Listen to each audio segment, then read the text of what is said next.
नमस्कार दोस्तों, आप सबों का फिर से आपके अपने YouTube चैनल ऑन माइंड पे बहुत बहुत स्वागत है। जैसा कि आप लोग जान रहे हैं, इस चैनल के माध्यम से हमने NCERT सीरीज को शुरू किया है और NCERT सीरीज में आज हम लोग क्लास 7 विषय भूगोल ज्योग्राफी का अध्याय 4 जिसका नाम है वायु, इसे पढ़ने वाले हैं।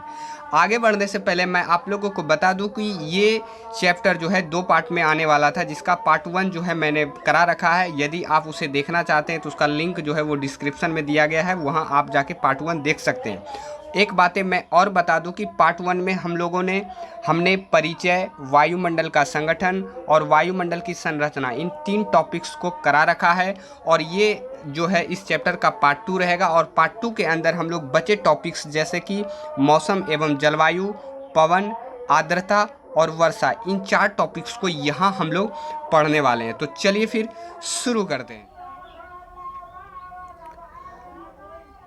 तो इस पार्ट 2 में सबसे पहला टॉपिक हमारा है मौसम एवं जलवायु। तो सबसे पहले हम लोग मौसम एवं जलवायु को समझते हैं कि आखिर मौसम और जलवायु ये क्या होता है। तो सबसे पहले हम लोग मौसम यानी वेदर को समझते हैं कि आखिर मौसम क्या होता है। तो वायुमंडल में अचानक होने वाले परिवर्तन को मौसम कहते हैं। जैसा कि मैंने आप लोगों को पीछे वायुमंडल के बारे में बता रखा है, यहाँ कहा जा रहा है मौसम के बारे में कि वही वायुमंडल में जो अचानक परिवर्तन होता है उसे ही मौसम कहा जाता है। जैसे हम लोग वायुमंडल के नीचे रहते हैं तो हम लोग महसूस करते हैं कि कभी वायुमंडल में वर्षा हो रही है, तो कभी बिजली गरज रही है, तो कभी मौसम साफ दिखाई दे रहा है, तो कभी आंधी आ रही है। तो इस तरह के परिवर्तन आप तुरंत वायुमंडल में देखते हैं और इसी परिवर्तन को क्या कहा जाता है? मौसम कहा जाता है। सिंपल आप समझिएगा, यानी कि मौसम जो है हमेशा छोटे समय की वायुमंडलीय दशा को दर्शाता है। यानी कि ये एक तरह से आपकी NCERT में बताया गया है कि ये नाटकीय रूप से बदलता है। नाटकीय मतलब आप नाटक जब देखते होंगे तो आप देखते होंगे तो कभी कोई राजा बन रहा है तो कोई रानी बन रहा है, फिर वही जाकर के कुछ दूसरा चीज़ बन करके आ रहा है। तो उसी तरह से मौसम का हाल है कि ये तुरंत जो है ये बदलते रहता है। तो आप शायद ये समझ रहे होंगे ये छोटे समय के लिए होता है। अब ये जलवायु जो होता है यानी कि क्लाइमेट जो होता है, ये लंबे समय तक किसी स्थान का औसत मौसम उस स्थान की जलवायु कहलाता है। यानी कि ये जो मौसम है इसी से निर्धारित होता है जलवायु का। जब यही मौसम लंबे समय तक वायुमंडलीय दशा में बने रहता है तो उसे ही हम लोग जलवायु कहते हैं। वैसे साइंटिफिक तरीका यदि देखा जाए तो ऐसा माना जाता है कि 30 वर्षों तक किसी भी एरिया का यदि मौसम ज्ञात किया जाए और उसमें सबसे ज़्यादा औसत मौसम जिस भी चीज़ का आएगा उसे हम लोग जलवायु के नाम से जानते हैं। जैसे कि मान लेते हैं कि ये कोई जगह है और यहाँ हम लोग जो है कि बहुत तरह के, कभी गर्मी, कभी ठंडा, कभी बरसात, इस तरह के मौसम को अनुभव करते हैं। अब यहाँ मान लेते हैं कि किसी वैज्ञानिक के द्वारा यदि 30 वर्षों तक यहाँ एक तरह से देखा जाएगा कि इस एरिया में सबसे ज़्यादा जो है वो कौन सा मौसम दिख रहा है, तो पता चला कि यहाँ सबसे ज़्यादा जो है गर्मी का पता चल रहा है। तो इससे ये डिसाइड होता है, ये लगभग 30 वर्षों तक माना जाता है कि 30 वर्षों तक ये यहाँ एक तरह से रिसर्च किया जाएगा कि कौन सा मौसम सबसे ज़्यादा हम यहाँ देख पा रहे हैं। तो यदि गर्मी का मौसम यहाँ सबसे ज़्यादा दिख रहा है तो यहाँ की जलवायु जो होगा वो उष्ण होगा, यानी कि उष्ण जलवायु होगी, गर्मी जलवायु होगी। यदि ठंडा दिख रहा है तो शीत जलवायु होगी। तो इस तरह से मौसम से ही जलवायु का एक तरह से निर्धारण होता है। तो ये जो जलवायु होता है, जलवायु एक लंबे समय की वायुमंडलीय दशा को दर्शाता है, जबकि मौसम छोटे समय की वायुमंडलीय दशा को दर्शाता है। शायद आप मौसम एवं जलवायु में अंतर को समझ पा रहे होंगे ताकि आप कंफ्यूज ना हो। तो चलिए, मौसम एवं जलवायु में ही हम लोगों ने बताया था आप लोगों को कि बहुत सारे कीवर्ड्स हैं जो हम लोग इसमें जो है समझेंगे। तो सबसे पहला कीवर्ड्स जो है वो है तापमान, यानी कि टेम्परेचर को समझते हैं कि आखिर ये तापमान क्या होता है।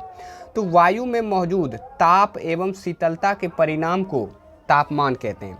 यानी कि हमारा जो वायुमंडल है वहाँ जो मौजूद ताप है और शीतलता, ये दोनों को मिला करके इसका जो परिमाण निकलेगा, जो भी तापमान निकले, जो भी हमें चीज़ें जो है कि गर्मी या जो भी चीज़ें हमको इसका परिणाम जो भी निकल करके आएगा उसी को हम लोग तापमान कहते हैं। अब ये तापमान और शीतलता का परिमाण हम लोग कैसे निकालेंगे? तो तापमान को मापने वाले यंत्र को तापमापी यंत्र यानी कि थर्मामीटर कहते हैं। यानी कि थर्मामीटर से हम लोग अभी पता लगा सकते हैं कि कहीं का तापमान जो है वो कितना है। ये वैज्ञानिकों के द्वारा जो है एक तरह से बनाया गया है तापमान को मापने के लिए। तो आजकल तो काफ़ी सुविधा होती है कहीं का भी तापमान निकालने के लिए। लेकिन तापमान निकालने के लिए हम लोग ताप और शीतलता यानी कि दोनों चीज़ों को जो है वो मापेंगे, और ताप और शीतलता ये दोनों का जो परिमाण निकल करके आएगा उसी को हम लोग क्या कहेंगे, तापमान कहेंगे। शायद आप समझ पा रहे होंगे। यहाँ आप ये ध्यान में रखिएगा, ये तापमापी यंत्र। तो आपसे पूछा जाएगा कि तापमान को मापने के लिए कौन से यंत्र का प्रयोग किया जाता है, तो थर्मामीटर या तापमापी यंत्र। अब हमारा अगला कीवर्ड्स है आतपन, जिसे सूर्य ताप भी कहा जाता है। तो ये आतपन क्या है, और ये सूर्य ताप ही ये है, क्योंकि ये सूर्य से रिलेटेड घटना है तो इसलिए इसे सूर्य ताप भी कहा जाता है। तो ये आप ध्यान में रख सकते हैं। तो सूर्य से आने वाली वह ऊर्जा जिसे पृथ्वी रोक लेती है, आतपन यह सूर्य ताप कहलाती है। यानी कि जैसा कि आप लोग जानते होंगे कि हमारी पृथ्वी पर ऊर्जा का प्रमुख स्रोत सूर्य ही है। यानी कि सूर्य जो हमारे देवता हैं, सूर्य जो भगवान हैं, सूर्य देवता ही हमारे जो हैं पृथ्वी के जो है कि एक ऊर्जा का मात्र स्रोत है। जैसा कि आप लोग जानते हैं कि हम लोग भोजन के लिए पेड़ पौधों पे आश्रित हैं, और पेड़ पौधे जो है अपना भोजन सूर्य के प्रकाश की उपस्थिति में ही बनाते हैं। हमने पीछे भी आप लोगों को बताया है। तो इसलिए यहाँ सूर्य का प्रकाश जो है वो पृथ्वी के लिए बेहद इम्पॉर्टेंट होता है। यदि सूर्य ना होता तो जीवन संभव ही नहीं था। तो इसलिए सूर्य से जो आने वाली ऊर्जा है, उनकी किरणें हैं, पृथ्वी रोकती है जितना चाहिए। इसी प्रक्रिया को एक तरह से नाम दे दिया गया है आतपन या सूर्यताप। तो आप शायद आतपन ये जो कीवर्ड्स है इसको आप समझ पा रहे होंगे। आप लोग यहाँ ध्यान रखिएगा कि हमारे पृथ्वी पर ऊर्जा का प्रमुख स्रोत क्या है, तो वो सूर्य ही है। शायद आप इस चीज़ को समझ पा रहे होंगे। अब हमारा है वायु दाब यानी एयर प्रेशर। तो सबसे पहले हम लोग वायु दाब को समझते हैं। तो यहाँ वायु दाब पे आप थोड़ा सा ध्यान दीजिएगा कि वायु का मतलब होता है हवा, और दाब का मतलब होता है प्रेशर, यानी कि एक तरह से कह सकते हैं दबाव। तो पृथ्वी की सतह पर वायु के भार द्वारा लगाया गया दाब वायु दाब कहलाता है। आप इसे ऐसे भी समझ सकते हैं, जैसा कि इस चैप्टर के पार्ट 1 में हमने बताया कि ये हमारा जैसे ये पृथ्वी है, और पृथ्वी के ऊपर जैसे हम लोग बढ़ते हैं तो हम 5 परतों को पाते हैं पृथ्वी के ऊपर। यानी कि एक हमारा है क्षोभ मंडल, समताप मंडल, मध्य मंडल, आयन मंडल और बहिर्मंडल मंडल। और इन 5 परतों के बीच ये जो मंडल का हिस्सा है, इसी को हम लोग क्या कहते हैं, वायुमंडल कहते हैं। और वायुमंडल में ही बहुत सारी हवाएं जो है वो मौजूद है, और इन हवाओं के द्वारा ही पृथ्वी पे एक तरह से दबाव लगाया जाता है, प्रेशर लगाया जाता है, और इस दबाव को ही हम लोग वायु दाब कहते हैं। यानी कि हवा के द्वारा प्रेशर लगाया जा रहा है, इसलिए इसका नाम रखा गया है वायु दाब। शायद आप इस चीज़ को समझ पा रहे होंगे। अब ये जो वायु दाब है, वायु हमारे शरीर पर उच्च दाब के साथ बल लगाती है, किंतु हम इसका अनुभव नहीं करते हैं। जैसा कि आप लोग इस चित्र पे यदि ध्यान दें, जैसा कि आप मान लें कि आप यहाँ खड़ा हैं, तो ये आप एक तरह से पृथ्वी पे खड़ा हैं, और पृथ्वी के ऊपर ही हमारा क्या है, वायुमंडल है, और इस वायुमंडल के द्वारा ही पृथ्वी पर एक तरह से प्रेशर लगाया जाता है, दाब लगाया जाता है, उसे ही तो हम लोग वायु दाब कहते हैं। लेकिन पृथ्वी के ऊपर हम लोग हैं तो कहीं ना कहीं ये वायु दाब हमारे शरीर पर भी लगाया जाता है, किंतु हम इसका अनुभव नहीं कर पाते। इसका कारण ये है कि इसके 2 कारण हैं जिसकी वजह से हम इस दबाव को अनुभव नहीं कर पाते। इसका पहला कारण है क्योंकि वायु का दाब हमारे ऊपर सभी दिशाओं से लगता है। यानी कि वायु का जो दाब है हमारे शरीर पर सभी दिशाओं से लगता है, इस वजह से हम इसका अनुभव जो है उतना नहीं कर पाते हैं। और दूसरा कारण है हमारा शरीर भी विपरीत बल लगाता है, यानी कि हमारा शरीर भी जो है वायुमंडल की तरफ एक विपरीत बल लगाता है, जिससे वो दोनों बल जो है आपस में एक तरह से कांस्टेंट हो जाता है, संतुलित हो जाता है। तो इस वजह से इस बल का उतना अनुभव हम लोग नहीं कर पाते। तो शायद आप इस चीज़ को समझ पा रहे होंगे। अब पृथ्वी से वायुमंडल की ओर जाने पर वायु दाब जो है वो घटता है। आप इस पॉइंट को एकदम ध्यान में रखिएगा कि जैसे ये हमारा पृथ्वी है, और पृथ्वी के ऊपर जैसे ही हम लोग क्षोभ मंडल में प्रवेश करें, फिर समताप मंडल में, मध्य मंडल में, आयन मंडल में, बहिर्मंडल में, तो जैसे जैसे हम लोग ऊपर की ओर जाएंगे तो जो वायु दाब होगा वो घटेगा, यानी कि कम होते जाएगा। सबसे अधिक क्षोभ मंडल में होगा, फिर उससे कम हमारा समताप मंडल में होगा, फिर उससे कम मध्य मंडल में। तो इस प्रकार से वायु दाब जो है, जैसे जैसे हम लोग ऊपर की ओर बढ़ेंगे तो वायु दाब जो है यानी कि वो घटता जाएगा। तो ये चीज़ आप ध्यान में रखिएगा। अब समुद्र स्तर पर वायु दाब जो है वो सर्वाधिक होता है, ये भी पॉइंट जो है वो काफ़ी इम्पोर्टेंट है। तो सबसे अधिक वायु दाब हम लोग कहाँ अनुभव करेंगे, तो वो समुद्र स्तर पर, यानी कि समुद्री तल जो होगा वहाँ सर्वाधिक वायु दाब का हम लोग अनुभव करेंगे। शायद आप इस चीज़ को भी समझ पा रहे होंगे।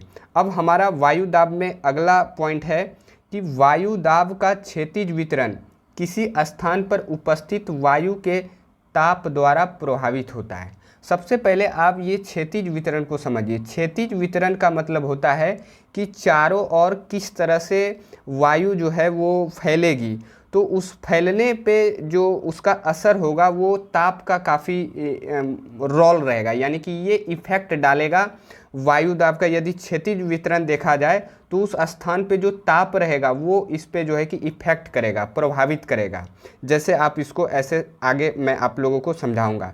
जैसे सबसे पहले मैं आगे बढ़ने से पहले आप लोग नोट में एक चीज़ ध्यान में रखिएगा कि जब वायु गर्म होती है तो फैलती है और हल्की होकर ऊपर उठती है, यानी कि गर्म वायु जो है वो हल्की होती है और हल्की होने के कारण ये क्या होती है, फैलती है, यानी कि एक तरह से कह सकते हैं ये ऊपर उठती है।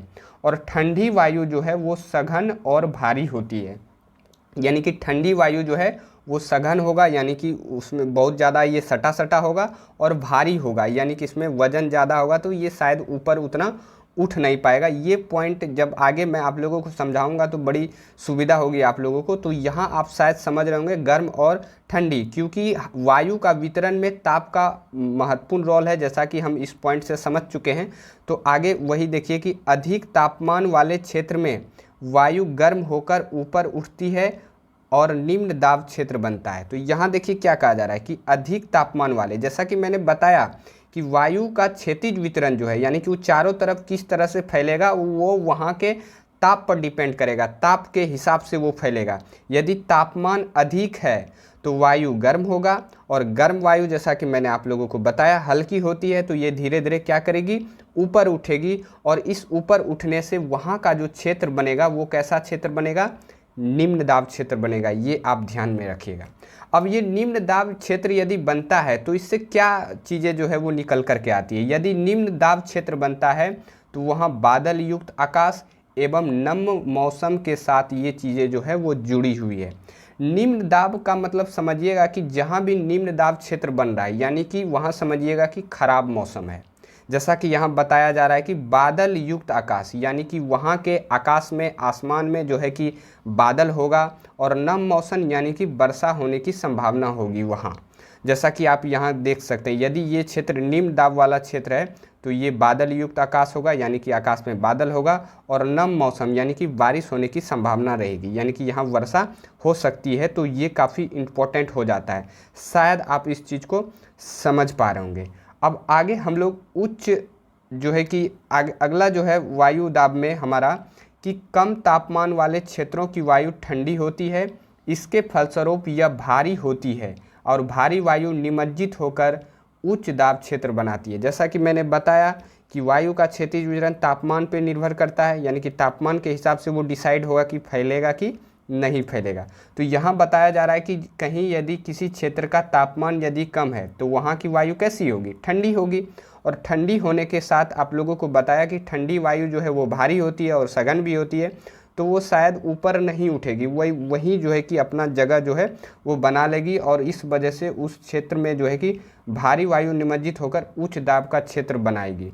निमज्जित का मतलब होता है कि गिरना, यानी कि वो वायु ऊपर न उठ करके नीचे ही गिर जाएगी, और नीचे गिरने से वहाँ का जो क्षेत्र बनेगा वो उच्च दाब क्षेत्र बनेगा। अब ये उच्च दाब क्षेत्र बनेगा तो ये क्या होता है, तो उच्च दाब वाला क्षेत्र उच्च दाब के कारण स्पष्ट एवं स्वच्छ आकाश होगा, यानी कि जहाँ उच्च दाब क्षेत्र बन रहा है तो वहाँ किसी भी प्रकार का मौसमी घटना जो है कि वो नहीं होगा, वहाँ का मौसम जो है वो स्वच्छ होगा, यानी कि साफ होगा। जैसा कि आप यहाँ देख सकते हैं, ये एक तरह से कह सकते हैं कि उच्च दाब वाला क्षेत्र है, और यहाँ का आसमान जो है वो साफ है।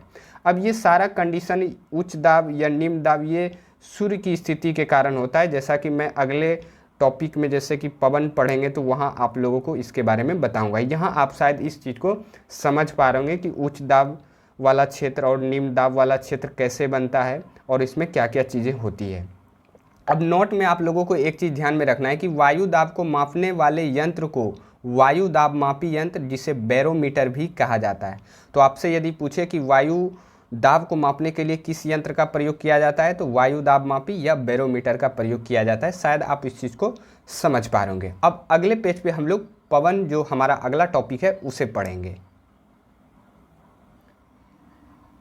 तो अब हमारा है पवन यानी विंड्स। तो अब हम लोग पवन को समझेंगे। तो मैं आप लोगों को बता दूं कि पवन एक तरह की हवा ही है, यानी कि हवा को ही पवन कहा जाता है। लेकिन हवा को हम पवन तब कहेंगे जब क्या होती है, जब यह हवा, कोई हवा जो है एक स्थान से दूसरे स्थान तक इसका प्रवाह हो, यानी कि ये बहता हो।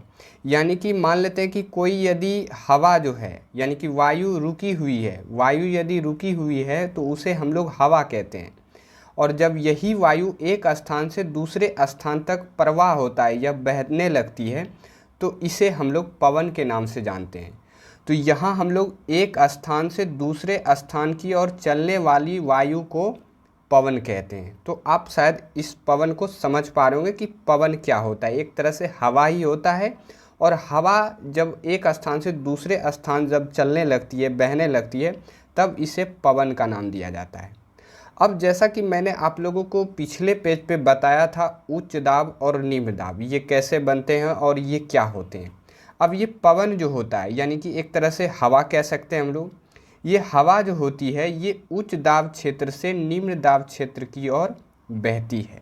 तो आपको ये पॉइंट ध्यान में रखना है कि पवन जो है किस से किधर बहती है, तो उच्च दाब से निम्न दाब क्षेत्र की ओर, यानी कि हाई से लो प्रेशर की ओर पवनें जो है वो बहती है। और ये किस तरह से बहती है मैं आपको अगले पेज पे इसे बताऊंगा।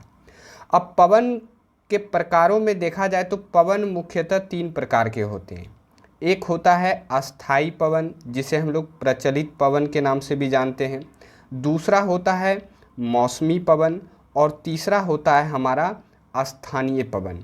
अब इस पवन को हम लोग एक एक करके अगले पेज पे देखते हैं। तो सबसे पहला जो पवन है हमारा वो है अस्थाई पवन, जिसे हम लोग प्रचलित पवन के नाम से भी जानते हैं। तो ये अस्थाई पवन क्या होता है, तो ऐसे पवन जो वर्ष भर एक समान एक ही दिशा में बहते रहते हैं, वैसे पवन को अस्थाई पवन कहा जाता है। यानी कि ये एक तरह से होता है और ये एक दिशा में जो है कि वर्ष भर जो है ये लगातार जो है वो बहते रहती है।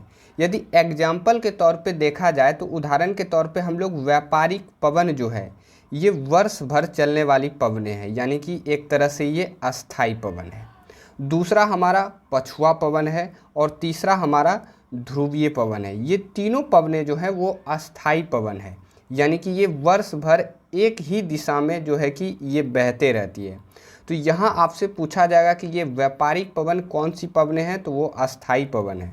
पछुआ पवन कौन सी पवनें हैं, तो अस्थाई पवन है। और ध्रुवीय पवन कौन सी पवनें हैं, तो वो अस्थाई पवन है। ये आपको ध्यान में रखना है, और ये डायरेक्ट जो है वो पूछा जाता है। यानी कि ये तीनों पवनें जो हैं वो वर्ष भर लगातार बहते रहती है, और इस वजह से इस तरह से इसका नाम जो है वो रखा गया है। अब हमारा अगला पवन जो है वो है मौसमी पवन। तो वैसे पवन जो मौसम के साथ आते हैं और मौसम के साथ समाप्त हो जाते हैं, वैसे पवन को मौसमी पवन कहते हैं। यानी कि ये जो मौसमी पवन है ये मौसम के साथ आते हैं और मौसम के साथ ये ख़त्म भी हो जाते हैं, और इस प्रकार की पवनों को हम लोग मौसमी पवनें कहते हैं। यदि एग्जाम्पल के तौर पे देखा जाए तो उदाहरण के तौर पे हम लोग जो भारत में मानसूनी पवनें देखते हैं, ये एक प्रकार की मौसमी पवनें हैं। जैसा कि आप यहाँ नाम से भी देख सकते हैं, नाम के आगे ही है मानसूनी पवनें। ये मानसूनी पवनें मौसम के साथ भारत में आती है, फिर मौसम के साथ ये जो है कि भारत से वापस भी चली जाती है, यानी कि ख़त्म हो जाती है। और दूसरा आपका है स्थल समीर तथा समुद्री समीर, ये भी आपका जो है वो मौसमी पवनें हैं। तो आप इसे ध्यान में रखिएगा। वैसे मैं आप लोगों को बता दूं कि आप क्लास 9th की NCERT में एक जलवायु चैप्टर है, वहाँ इन पवनों के बारे में आप थोड़े विस्तार से पढ़ेंगे। वैसे मैं यहाँ आपको भारत में मानसूनी पवनों को थोड़ा सा समझाने की कोशिश करता हूँ कि ये जो मौसमी पवनें हैं तो ये किस प्रकार से मौसम के साथ आती है और मौसम के साथ फिर जो है वो वापस चली जाती है। जैसा कि अभी वर्तमान में देखा जाए तो आप देख सकते हैं कि अभी जो है वो जून का महीना चल रहा है, और जून के महीने में आप जानते हैं कि ये जो हमारा भारत का ये जो उत्तरी हिस्सा है ये काफ़ी गर्म हिस्सा होता है, यानी कि यहाँ बहुत ज़्यादा जो है वो गर्मी पड़ती है, यानी कि यहाँ एक तरह से कह सकते हैं कि ग्रीष्म मौसम यानी कि गर्मी का मौसम है। और वही स्थिति यदि इधर समुद्र का हम लोग देखें तो यहाँ जो है कि इसके कंपैरिजन में ये थोड़ा क्या होता है, ठंडा होता है, क्योंकि यहाँ जो है अभी, क्योंकि आप लोग जानते हैं कि भारत के बीचों बीच से कर्क रेखा जो है वो गुजरती है, और अभी जो है कि कर्क रेखा पे सीधी किरणें जो है वो सूर्य की पड़ रही है। तो इस वजह से इस जून के महीने में हम लोग यहाँ जो है कि अधिक गर्मी इस वाले हिस्से में देखते हैं, जबकि यहाँ जो है समुद्र में जो सूर्य की किरणें हैं वो सीधी रूप में ना पड़ करके तिरछी रूप में पड़ती है, तो ये इसके कंपैरिजन में थोड़ा सा ठंडा होता है। अब यहाँ हम लोग सबसे पहले मौसमी पवनों को समझते हैं और ये भारत का हम लोग उदाहरण लेते हैं। तो जैसा कि आप लोग जानते हैं कि यहाँ यदि सूर्य की किरणें खड़ी पड़ रही है तो यहाँ जो है कि गर्म हिस्सा होगा, और यहाँ की वायु भी क्या होगी, गर्म होगी। और आपको मैंने पीछे बताया था कि गर्म वायु जो है वो हल्की होती है, और हल्की होने के कारण वो क्या होगी, धीरे धीरे ऊपर उठ करके यहाँ जो है कि एक तरह से वायु का खाली स्थान हो जाएगा, यानी कि एक तरह से कह सकते हैं यहाँ जो क्षेत्र बनेगा वो होगा निम्न दाब क्षेत्र। कैसा क्षेत्र बनेगा, निम्न दाब क्षेत्र इस वाले हिस्से में। अब यहाँ समुद्र की बात की जाए तो समुद्र में जो है सूर्य की किरण तिरछी रूप में पड़ रही है, तो यहाँ यानी कि उतनी ज़्यादा गर्मी तो होगी नहीं, तो यहाँ की वायु कैसी होगी, ठंडी होगी, और ठंडी वायु भारी होती है, और भारी होने के कारण यहाँ जो वो कैसा क्षेत्र बनाएगा, तो उच्च दाब क्षेत्र बनाएगा वायु। और आप लोग जैसा कि जानते हैं कि वायु यानी कि एक तरह से कह सकते हैं पवनें जो है वो उच्च दाब से निम्न दाब क्षेत्र की ओर बहती है। तो यहाँ से इस प्रकार से समुद्र से जो है पवनें जो है एक तरह से कह सकते हैं कि उच्च दाब क्षेत्र से ये निम्न दाब की ओर बहना शुरू होगी।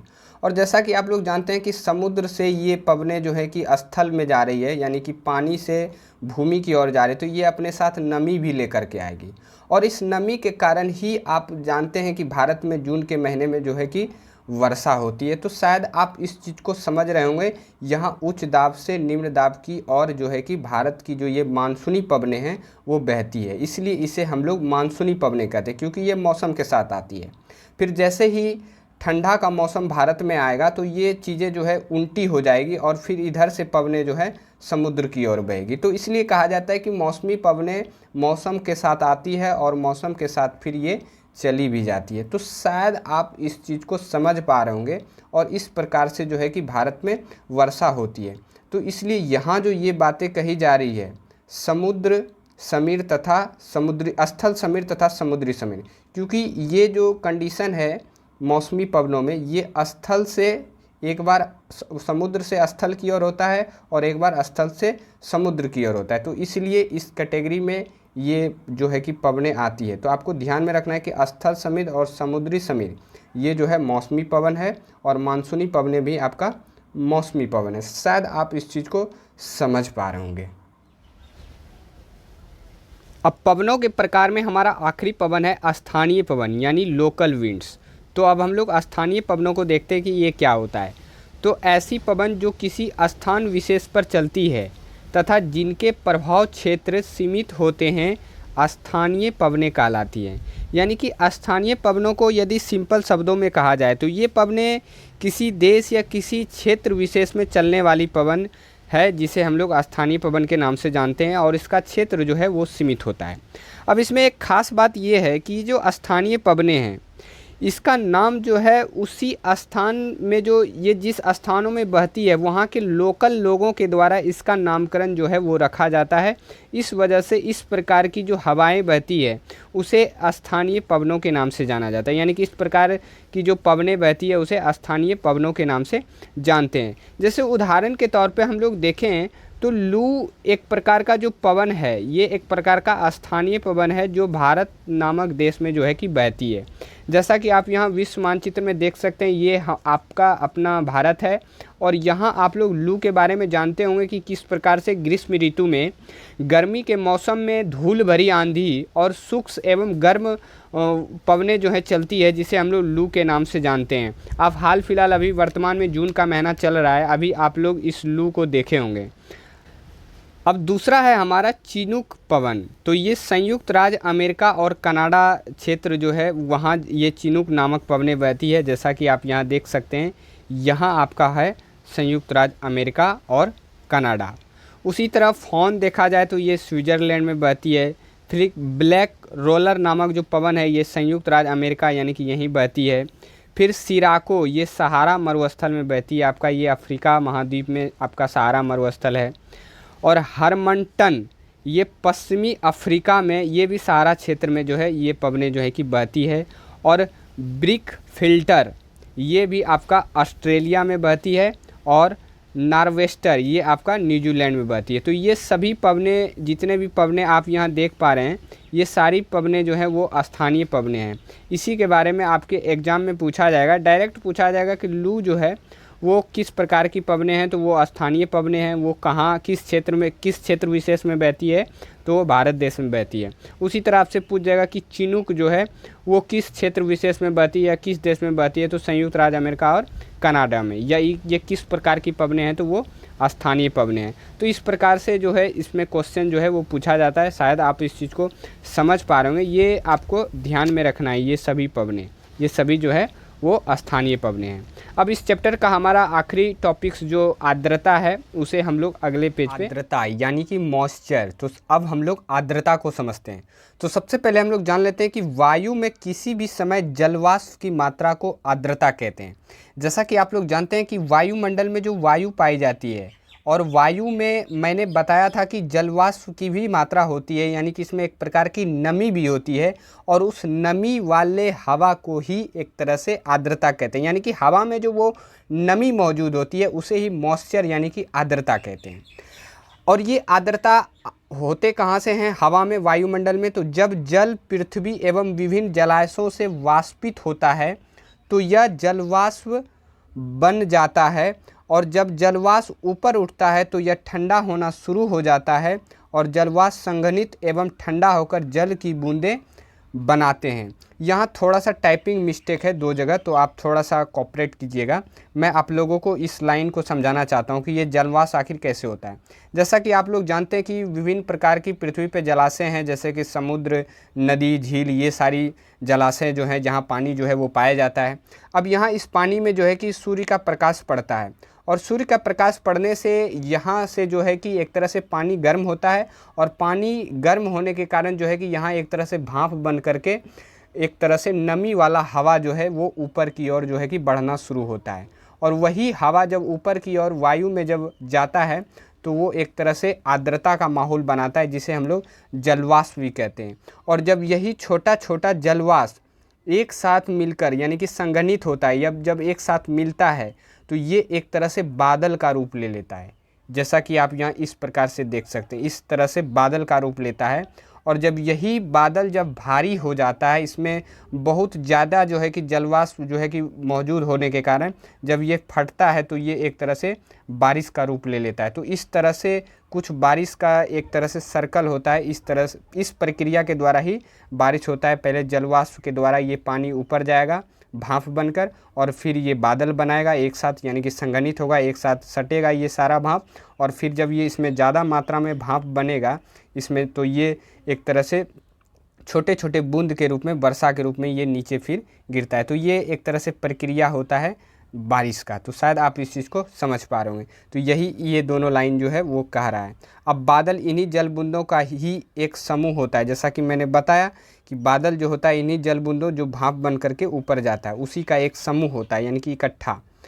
जब जल की ये बूंदें इतनी भारी हो जाती है कि वायु में तैर न सके, तब ये वर्षण के रूप में नीचे आ जाती है। जैसा कि मैंने बताया कि बादल जब ज़्यादा मात्रा में इसमें जो है कि एक तरह से जल की बूंदें इकट्ठा होता है तो यह वायु में जो है तैर नहीं पाता है, तो ये एक तरह से फटता है और फटने के कारण ये बूंद के रूप में नीचे गिरता है, जिसे हम लोग वर्षा बोलते हैं।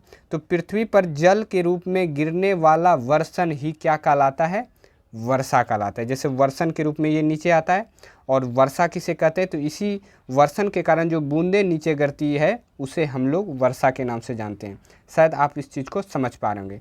अब अब हमारा इस चैप्टर का आखिरी टॉपिक्स है वर्षा, यानी कि रेन। तो वर्षा के बारे में तो आप लोग पीछे मैंने बता दिया कि आखिर वर्षा क्या होती है। यहाँ हम लोग वर्षा के प्रकार के बारे में जानेंगे कि वर्षा जो है वो कितने प्रकार की होती है। तो वर्षा जो है वो 3 प्रकार की होती है। एक होता है आपका संवहनीय वर्षा, एक होता है आपका पर्वतीय वर्षा और तीसरा होता है आपका चक्रवाती वर्षा। तो आपके NCERT के 7th में इन वर्षा के इस 3 प्रकार के बारे में ही सिर्फ बताया गया है। वैसे इसके बारे में हम लोग अगले अध्याय में जो है विस्तार से पढ़ेंगे। यहाँ सिर्फ हम लोग वर्षा के इन 3 प्रकार को जानेंगे कि वर्षा जो है ये 3 प्रकार की होती है। यहाँ आप थोड़ा सा चित्र में थोड़ा धुंधला दिखाई दे रहा है, माफ़ कीजिएगा, लेकिन मैं आप लोगों को थोड़ा बताने की कोशिश करता हूँ। ये आपका पर्वतीय वर्षा है। यहाँ आप देख सकते हैं ये आपका पर्वत है और इस तरह से जब बादल जो है पर्वत की ओर इस तरह से बढ़ती है तो ये पर्वतों से टकराकर फटती है और नीचे जो है वो बारिश कराती है और इस वजह से इस तरह के वर्षा का नाम जो है वो पर्वतीय वर्षा है। ये आपका संवहनीय वर्षा है। यहाँ आप देख सकते हैं ज़्यादातर यही वर्षा जो है वो दिखने को मिलती है कि किस तरह से जो है कि नीचे से पानी के द्वारा भाप बनकर ऊपर जाता है और ये बादल का रूप बनाता है संघनित होकर के, और फिर जब यही बादल जब ज़्यादा मात्रा में इसमें पानी आता है तो ये फटता है और फिर बारिश का रूप लेता है। तो इस तरह से संवहनीय वर्षा होती है। और ये आपका चक्रवाती वर्षा है। तो ये ज़्यादातर जो है समुद्र में जो है वो होती है, तो इस वजह से इसे चक्रवाती वर्षा के नाम से जानते हैं। तो शायद आप वर्षा के इन 3 प्रकार को समझ पा रहे होंगे। तो ये हमारा छोटा सा प्रयास, आप लोगों को जैसा भी लगे आप कमेंट सेक्शन में ज़रूर